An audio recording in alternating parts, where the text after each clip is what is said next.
ఒకవేళ కొంచెమైనా సిగ్గు మిగిలి ఉంటే ఈ రీల్ని స్కిప్ చేయకు. 2025 ఎండ్ అయిపోతుంది అండ్ 2026కి ఇంకో 30 డేస్ మాత్రమే మిగిలి ఉన్నాయి. ఇయర్ మొత్తం నువ్వు ఆలోచించి ప్లాన్ మాత్రమే చేసుకున్నావు, కానీ యాక్షన్ మాత్రం జీరో. ఈ మిగిలిన 30 డేస్లో 2026 డైరెక్షన్ మొత్తం చేంజ్ అయిపోవాలి. లేదంటే 2025 వేస్ట్ చేసినట్టే ఈ ఇయర్ని కూడా వేస్ట్ చేస్తావో డిసైడ్ చేసుకో.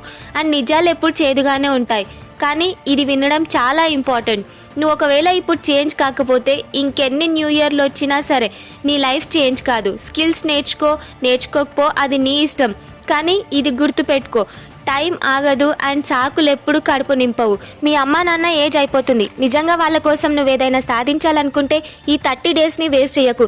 ఏదైనా ఒక స్కిల్ నేర్చుకో. నీకు నీ లైఫ్ని చేంజ్ చేసుకోవడానికి ఈ 30 డేస్ చాలు.